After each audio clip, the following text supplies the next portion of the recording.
one of the things I kind of wanted to talk about was just this overwhelm of all of the tech and the outlets and the things to be done. And so when you talk about like podcasts is in my future, I'm like, I get it. It's like, it feels like there's so many things that can be done getting out there, but I have a course I created called Happy Body Blueprint, and I've just launched it in August. So that was something I kind of wanted to talk about, but I'll just one more thing to throw out there too. I think hypnosis is really like, I was reading a little bit about you and you were talking about like how everybody has psychic abilities and like when you tap into it. And so I feel it's an area that I would love to explore more for myself, but like, when you get into alpha theta brainwave state hypnosis, I mean, it's almost like you're training yourself to tap in because you're peeling away the layers of the critical mind so that you can get to that inner knowing, which is that like tune in the flow and actually hear like the universe, the higher power, the guides, whatever it is that whatever each client has their own belief system about what that is. But I do believe that it's like it's part of that spiritual tapping in. I don't always talk about this with my clients because I'm more health and wellness, like, oh, let's get you motivated to work out. Right. Like they're not like, let me talk to my soul and tap into my potential that I was born with. Sometimes they are. I mean, sometimes we do like inner wise guide and like all of that, but like it is related and it's kind of cool the more I've gotten into this work, the more I find that it's just all different modalities and tools. Oh, I love that. Happy Body Blueprint. Great. And then before I start tuning in, anything else you want to share to on the table? Because also I'll say, even though I'm a psychic, what spirit tells me is not necessarily your agenda. So if you have an agenda, tell it to me. So no, that's perfect. And I'm kind of open to see where it goes, but I do have like two things that I want to put out there. So one of them is with Happy Body Blueprint, this course that I've created, and also just becoming a hypnotherapist in the last 2 years of my life, like forging this path. I used to be, and I was actually an events director at a nonprofit, a cancer research foundation for 5 years. And I was really stressed out all the time. Events was a lot on me. And that's kind of how I found the healing arts. I had to go through this process of like the mindset and the trust and the faith around following my path, having my own business and trusting that like I'm on the right path and financially everything's going to work out. And everything has always worked out financially. Good. But there's still this like fear in me. And it's so tied into survival, right? And our conditioning. And I know because I work with clients on money mindset. And I found myself at this point with Happy Body Blueprint, my course, my clients, where I feel like I'm right on the edge. Like I'm right on the edge of finally everything coming together. I'm doing what I'm supposed to be doing. And yet just this month I've come up, it's like all those old blocks from coming up. And I've been like, what am I on the right path? Am I doing the right thing? How can I really want to accept this next level financially. And this idea that like money can flow easily. It doesn't have to be hard, right? It doesn't have to be difficult. So that's like one thing that I've been kind of coming up against. And on a completely unrelated note to that, I also just got married in October and there's all these like from a love and relationship perspective, things are beautiful and falling into place for me. Like I never could have imagined. It's really wonderful. I'm 37. He's 42. And so I feel within me that I feel like one day I am going to be a mother, but I just don't feel right now like I'm ready for it.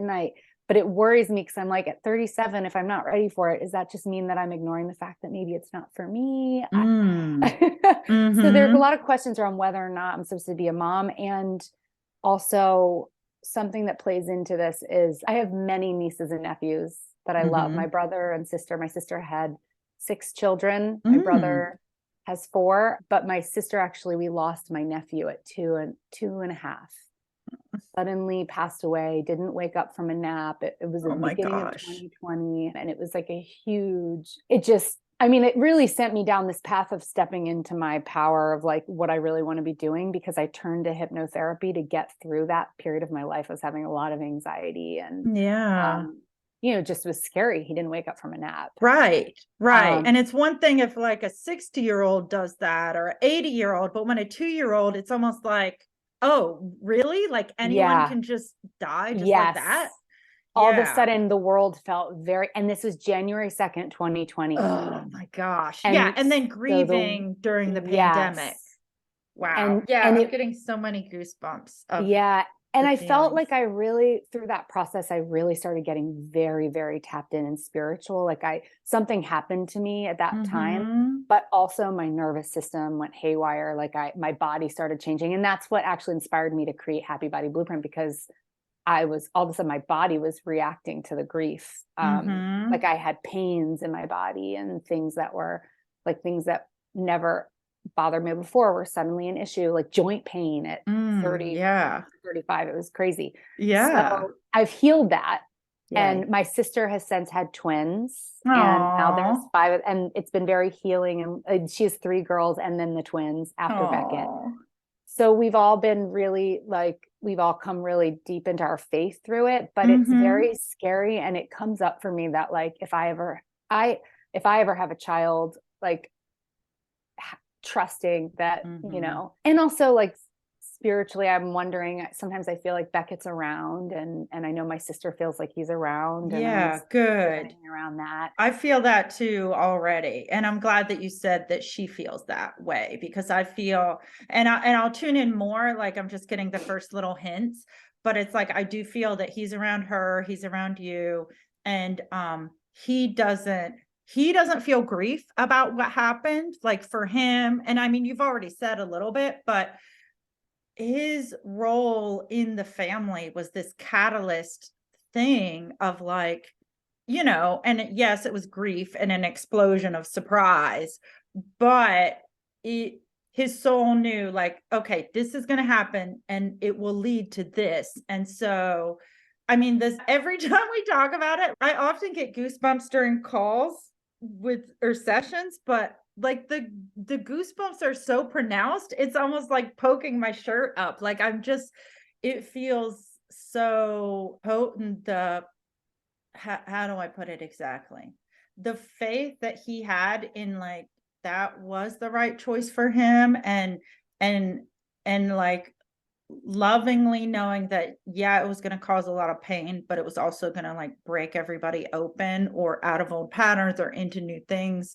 And in a way that kind of the end result, on the other side of the grief, it's like he wanted, oh gosh, this is making me so emotional. Sorry. I usually have a tissue right here, but it fell. Okay. It's like he just wanted your family to have like the greatest levels of joy and happiness. And like, this is what life is like. I'm really going to like drink up every moment of it and make my life have such meaning, not in a forceful, like I have to do this kind of way, but leaning into it. And so for him, like that was that's like why he did it, because he knew that could be on the other side of it all for you and for your sister. And so for him, he just sees the joy of like, now look at how you are because of this, and that makes him so happy. Whew. Okay. Oh, what a sweet little guy. Okay. Gonna try and collect myself here. Okay. No, I appreciate that. Okay, let's see if there's anything else. Yeah, I guess since he's already kind of here, I'll see what else he has to say.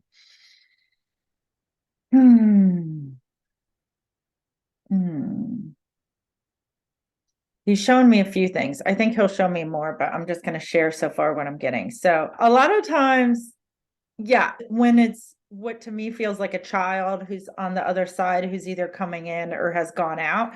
They do this whole tapping thing. So he's showing me like tapping you, tapping your sister. He's showing me that even though he's doing things on the other side, he still goes to your sister and is like holding up his arms to be like, mommy, like how a 2-year-old would want someone to pick them up. And so it's like he still pops in energetically to like have that connection with her and to show that with her. And I don't know if you were almost like a second mother to him. Like, I know you said that you're close, but to him, it feels that way. Like you were like a second mother, like even closer than an aunt typically is. I had just gone home for like 2 months. I live in California and they live in Maryland. And I felt pulled to go home. I almost moved home. I ended up coming back here for a job, but I went home for like 2 months and was there. And I always felt like I'm really glad that I was there because I got to be there with the family. And then I just moved into my new apartment. I'd been there for 3 days and we got the news. So I felt like those 2 months of that holiday, I got to really spend time with him and the whole family so that I was able to step back in. So it was kind of, I'm glad that you did that. That was wonderful that you followed that calling and did that and had that moment. And I think about that all the time now that I listen to that. Because and I hope, like, let's say your sister listens to this. It's not minimizing her role as a mom to say that you're like a second mom, but it's just the love and the relationship that he felt with you. That's how it feels. Obviously, like she birthed him. She did all these things, changed tons of diapers, all that. But he also felt that same kind of like mother-son love for you. And okay. And I'll see if there's anything else. The other thing I'm getting is he wants you to, or wanted you to, not only like have faith and trust in what you're doing, the choices that you're making and all of this, but it's kind of like he's showing me having the courage, like you say, to have this business and to step forward, not worrying about catastrophe, because you handled, in some ways, for most people's assessment, they would say like the worst thing that could happen to a family has already happened to your family, you know? Yeah. And so it's so if the worst thing that could happen has happened and you all have found your resiliency, you're not just, in the pits of despair and depression and grief several years later, like you have moved through it. It's almost keep that fearlessness with you because you can handle anything that life will bring to you. Yeah. And so that's one of the things he is saying. Okay. Is there anything else? Well, okay. So, and this isn't necessarily for him, but there are some things I think that are going to come up related to speaking either about what you do or speaking your truth or throat chakra or using your voice, that type of thing. And I don't know if also what happened in the family made it so that everyone had to work on better communication together. But I also get that is like a side effect of all of this is everyone had to learn how to communicate in a way. It's like everybody's grieving, but then how do you still communicate and be with each other when everyone's hurting?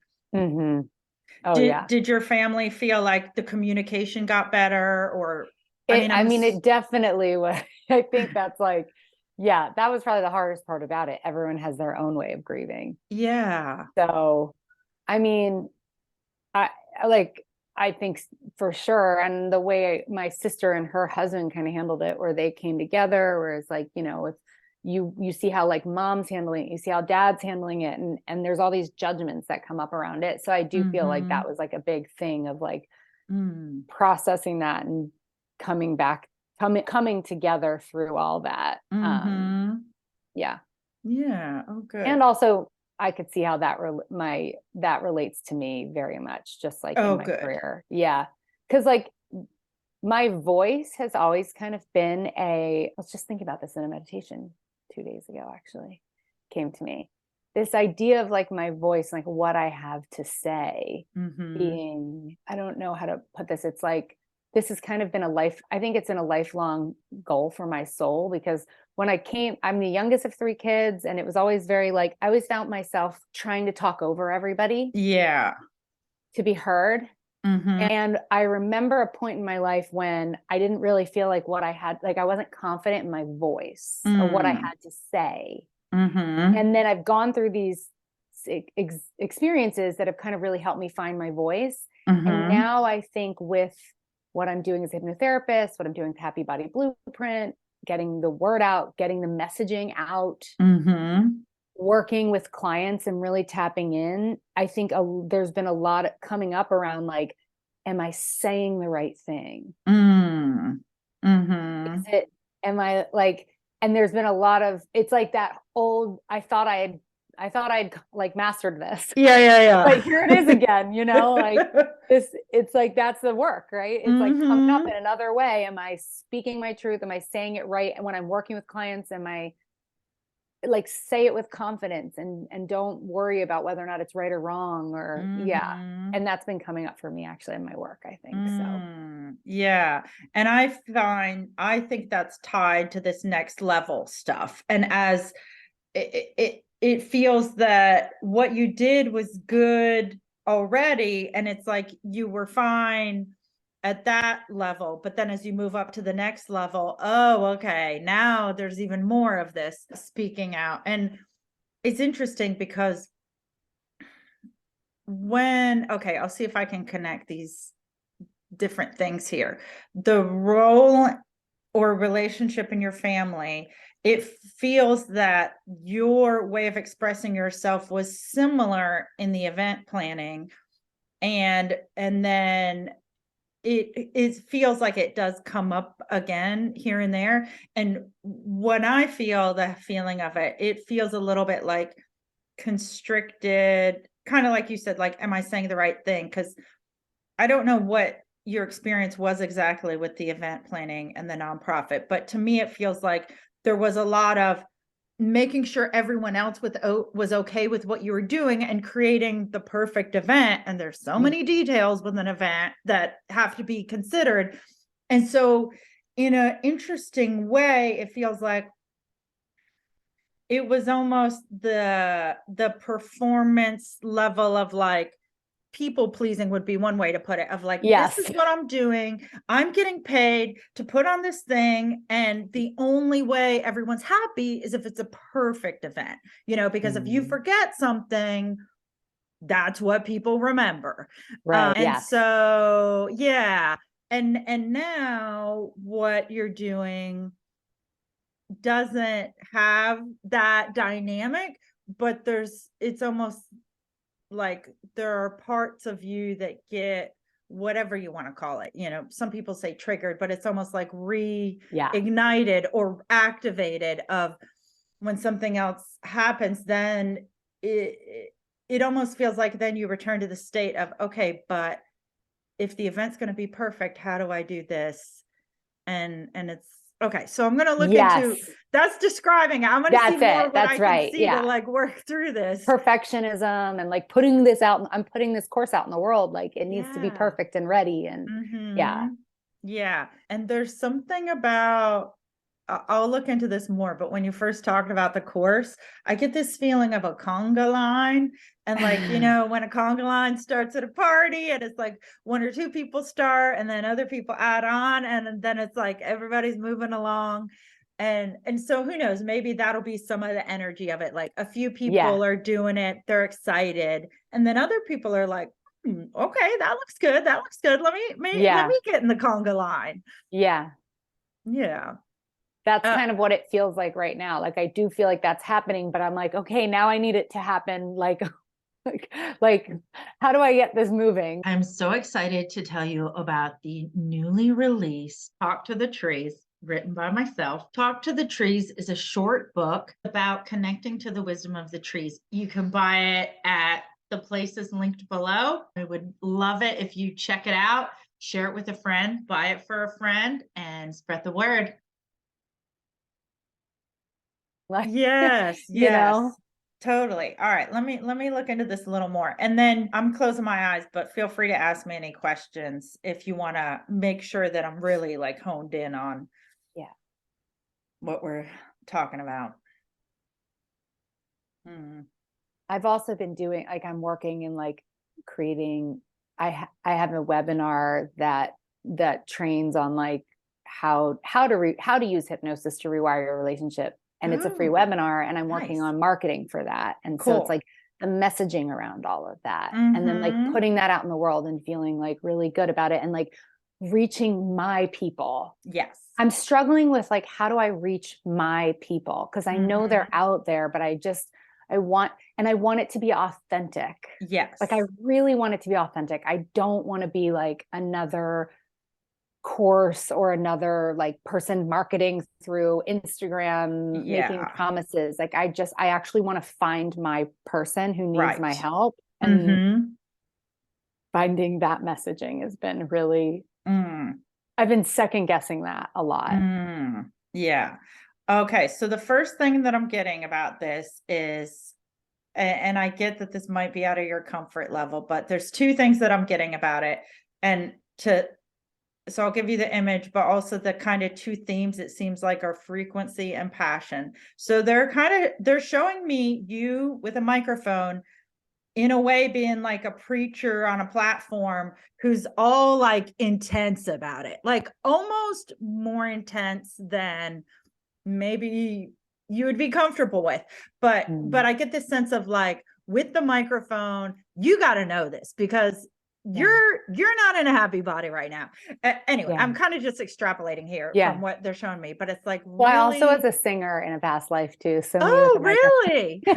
Another way I use my voice. Oh, cool. Yeah. So I get this sense of way in which you're talking about this, whether it's online, in person, whatever. It feels like to get this passion and this fire out, this message, part of it is frequency. And I mean, okay, if somebody told me you have to show up for 30 days and talk about the same program for 10 minutes a day, I'm part of me is going to think, okay, I could do that for like 4 days, but then what happens on the 5th day or the 12th day? But what I'm sensing is that there's this like reaching deep into like the fire of what you have to say. And that it's with the frequency of, I'm going to show up and talk about this for 30 days in a row, let's just say. And somewhere in that committed time of doing it, one of two things is going to happen. The conga line is like forming, or you really start realizing, oh, this is the part of it that I'm on fire about, that I could literally make a video that's almost the same as yesterday, because this is the fire of the message that I'm bringing forth. Yeah. And so when you say frequency, you mean like consistency, like a little bit every day. Yes. If you're like, I don't see myself, let's just use Instagram for example. If you're like, I don't want to go live on Instagram every day. If you're on multiple platforms, fine. Mondays, Instagram, Tuesdays, Facebook, Thursdays, LinkedIn, Fridays, YouTube. I don't know. But if you could have one where, and again, I realize it in a way doesn't sound like the easiest thing to do, like go live every day for 10 minutes. However, that level of like, I think the reason they're giving me this preacher image too is the level of, that is something, I'm sorry, I just want to tell you that one of my like dreams is to give a TED talk. Oh, good. I love it. And so also kind of to fold into this, maybe in addition to your, let's say it's 30 days of live, whatever, you're also pitching 30 places where you're going to go on and talk on the local radio show, so-and-so's podcast, whatever, like, and hopefully this doesn't sound like exhausting or annoying, but to me, it feels like you speaking with the microphone is where this momentum comes from. And it's your level of everybody's got to hear this message. Like, I know your audience isn't everybody, but the feeling from you of like, you gotta know this.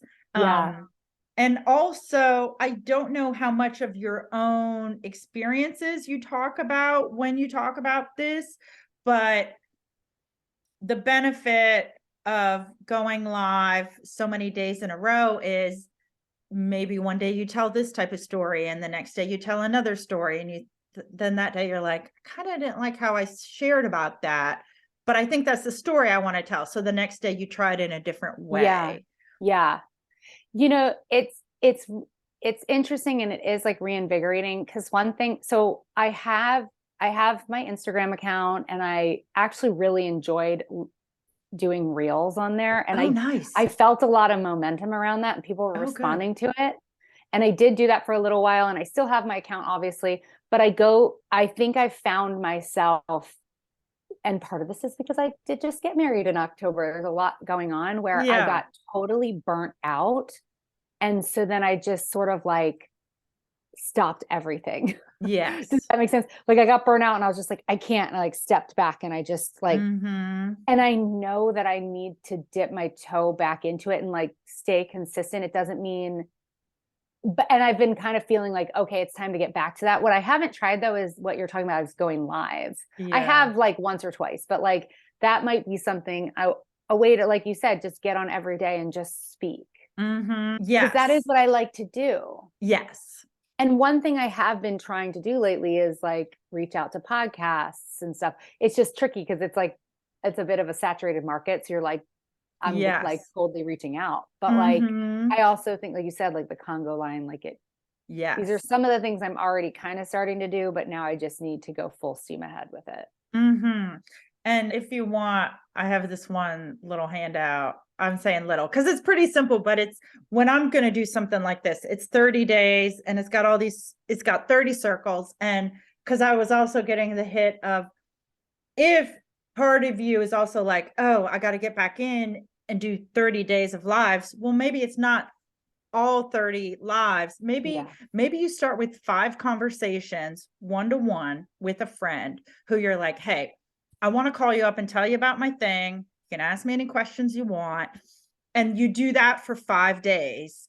And you can talk about the wedding too, be like, let's catch up. Here's the wedding and here's my thing. And then after 5 or 7 days, you're like, oh, I've seen these people responding in real time. This is where they're like, oh, tell me more, or I don't really get that. Right. Like what they're actually looking to hear about. Yes. And to me, that still counts as you showing up, telling people about, I'm also getting the thing of like, so either when somebody's like newly converted to a religion, or maybe they get a new product that they love, or they're in one of those, an MLM business, and they're telling everyone about it. There's a little bit of that feeling of like evangelical, for lack of a better word. I mean, if you have a super negative connotation about that, don't worry. But what I just mean is like, not just telling everybody, but that every day you feel like, I got to tell one more person about this. Totally. And I also think in doing that, it'll naturally, you're going to start seeing, oh, these type of people really love what I have to say, or really love this thing. And it might be a slightly different audience, or a narrower part of the audience that you thought. And then I think that will really help with the podcast pitching. Also, I'm getting right now, grief. I mean, our country doesn't really have a lot of great procedures and rituals and methods for dealing with grief. And I know there are grief podcasts. So if you could pitch a grief podcast and say, hey, I had this radical experience. This is the healing journey I went on. Could I be a guest for you on this type of thing? Would that be helpful for your audience? And I could totally see that if there's 20 grief podcasts, probably a few are going to be like, yes, please, like that is relevant. Yeah. That's a really, it's funny. I'm thinking about it now because anytime I talk about my experience or why I created Happy Body Blueprint or why I got into hypnotherapy, I kind of quickly, either I don't mention or I quickly gloss over what happened with Beckett, because there's this fear of, is it too sad for people? Is it too scary for people? Like people don't want to hear about that. They don't want to be reminded of things like that. 2.5-year-olds can just not wake up from a nap. Right. And I realize now that like, that's part of that. I was doing that subconsciously. Yeah. And I haven't been sharing that part of my story. And until I came here with you, because it's under a different context. Right. Of course. Like, and not that I don't want to talk about it, but like from like, I was getting so tied up in this, like the marketing of like, well, what do people want to hear? As opposed to just being real and authentic of like, well, this is what happened. And this is part of the human condition. Yeah. And then my body responded. Yeah. Right. And here's the process I went through. Yeah. So like maybe I need to lean in a little more to that story. I think so. And I know what you mean about early on. How early on was it? During the pandemic, my husband and I went to a comedy show and in our town, and the guy, he's not like super, super well known, but I don't know. He's been in a movie or two and some comedy things. And he told during his show, well, one of the funny jokes was he's like, we're all risking our lives just to like get a laugh here. And that was pretty funny. That was like the joke that I remember from the whole night. And then later on, he was doing a joke with us, which I got the impression it was kind of in the workshopping stage. And he told us this joke and we all just sat there. And this is the other moment that I loved. And he said, oh, okay. And he's like, the last few times I did this, it didn't land. Like, you're supposed to laugh right now. And it was a small group of us. And I remember I piped up and I was like, I don't even remember what I said, but I was like, is it the timing or like the context? Or maybe I was like, it's just too sad. Like, it's not funny. But at some audiences he had done it for, it was funny. And so it was all about like the timing. And I feel like the reason I'm bringing this up is for you, there's a few parts of it. Do I want to go in and hear about a 2-year-old dying? Yes and no. Like, if I don't, I'm just going to leave. I'm going to turn off the podcast. I'm going to like, move on to the next podcast. It's all like, let's talk about flowers today. Yeah. I love flowers. Yeah. It's polarizing. Yes. And the people who are my people will want to hear it. Yes. And then there's also the part of me of when I knew a family, it was a couple months before what happened with your nephew, a friend of a friend's child, similar age, had a choking incident with not even like a choking hazard food and died. And it was for the next couple weeks, this was the end of 2019. I was just thinking about them almost every day, these people I don't even know, and thinking about the friends that I had with those people and how those people are handling it. And it really, and my husband and I were talking about it. And so for some people, we don't want to just be blindsided the first time we know something could happen. Like we want to feel the human experience of like, this is a part of what life is. And these things happen. And I don't really know how to say it, but I also feel like there's an element of leaning in because sometimes when let's say there's somebody who like, there's this one podcaster I've listened to, what she lost a few of her legs, but then still was a surfer, or I forget what. These people who their lives are almost unbelievable to most people in my mind. And they're also inspiring, but it's so way out there that it's like, you overcome this great thing and I'm annoyed that I forgot to go grocery shopping yesterday. Like, this doesn't like help me really. But I also feel like what you've overcome is kind of one of the worst and saddest things, but you overcame it, and you're not, I don't know, in a way it's like relatable because you did this massive thing. And I think that also is what draws people to it, if we're going to want to listen and be drawn to it. But yeah, I really love the idea of, like, how a comic they'll work their material at these live shows around the country before they do a Netflix special or comedy channel or whatever, before they're recorded for the big stage, because they gotta work it out. And you may, and also this guy, it was a story he was telling about like death and all this, that again, it was supposed to be funny, but we're all just like, I don't get where the joke is. And, you know, I get that yours won't be funny, but it's like, let's say you invite 5 friends over one night and you're like, I want to practice telling my story. And then you're crying to them, but that's okay, because like, it's just in your living room. But I feel like trying it out in different ways with different people is going to start to let you see like what's too much for you to talk about, or what makes you too reactive, you can't speak about it, but what feels like it's the right amount.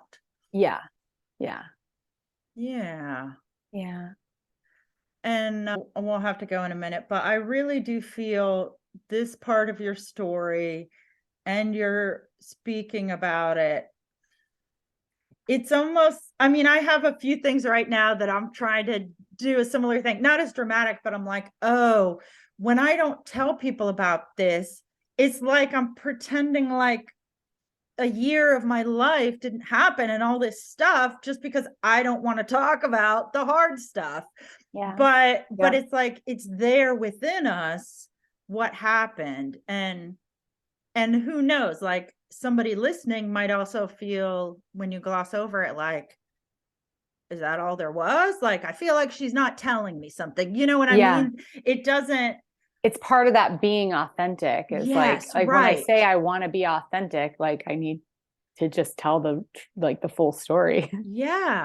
And I can even see too, because this is the other thing of like, what do they call it? Survivor's remorse, or survivor's guilt, of like, I'm okay with being happy even though a tragic thing happened. And how is that possible? Or how am I okay with that? Or do you think I'm a bad person? Because not that you're really going to ask people, but no, it's true. All these things. It's true. I remember I had started a new job right after that happened, and somebody asked at the job and I was sharing, and then they like changed the subject really quickly. And in that moment, I got this message of like, oh, people don't actually want to hear about this. Like, it's too sad, you know? But this is part of what you're talking about, like grief in the United States, of like, where we don't talk about, like, we don't know how to talk about this stuff. And there's all these like faux pas and all these like, well, just rainbows and butterflies and it's all fine. Or it's, you're either supposed to be not fine, or you're supposed to be fine. And like, it's funny that was one area for me that I'm just kind of realizing, like, this is actually a real human part of my experience. And a lot of people have experienced, well, I think a lot of us have experienced grief through COVID in many different ways. Which is kind of what I'm starting to understand about my program, where it's like that, like, it's not just physical. I mean, I always knew it wasn't just physical. That's why I'm in hypnotherapy. It's it's mental, it's holistic, but also it's like, we all went through this, like, it's like this in different ways, a grieving process of what our, like, we lost years, 2 years or a year, depending on where you live. I mean, in California, I feel like we lost 2 years of our life. Because we were shut down for a long time. So like, we lost that time. We lost the way things were before. Now all of a sudden we're being thrust back in. It's grief that we're all experiencing. And then we carry that in our bodies. Funny having this conversation with you, kind of just, I'm having this moment. It's all the voice that I'm realizing, like, that's it. Like, that's the one common thread. And you know what else I like? I try to be a positive person, but not in a like grin and bear it kind of way, but more like, I'm going to turn my attention to the good things. But I also give space for the grieving and the whatever. And the one of the things that I know, and you've probably seen this too, is some people label it toxic positivity. And it's like, with your happy, healthy blueprint, it's like, we're not just grin and bearing it to happiness. We're like, I'm assuming we actually deal with some of the things. Processing. Yes, we process the things so that we can be happy, because you can't just gloss over a big grief and then be like, well, I expect I'll be fine now, or I'll just take enough medication to be fine. It's like, you're not going to be fine.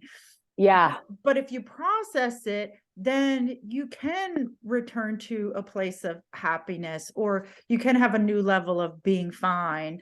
And that, I think, for the people who know, it's like, okay, I don't want toxic positivity or whatever, but I do want to be happy. And how am I going to get there?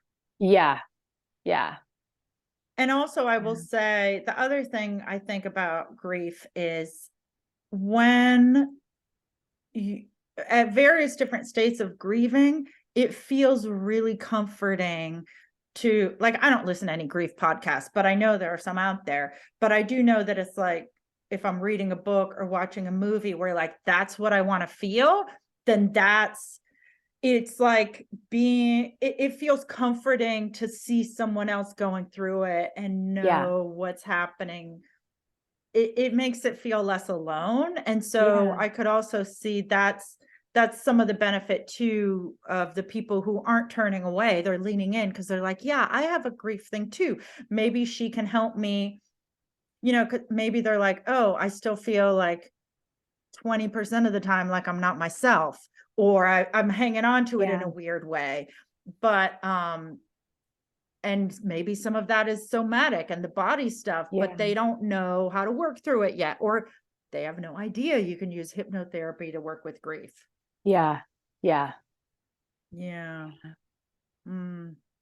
Okay, I got to go here soon because I have another call, but can you share for the listeners, what do you think about our time together? Was this helpful for you, or did it feel like accurate or resonant, or, whatever you tell them? I mean, I feel like, especially, I mean, you kind of hit the nail on the head with the voice, my voice.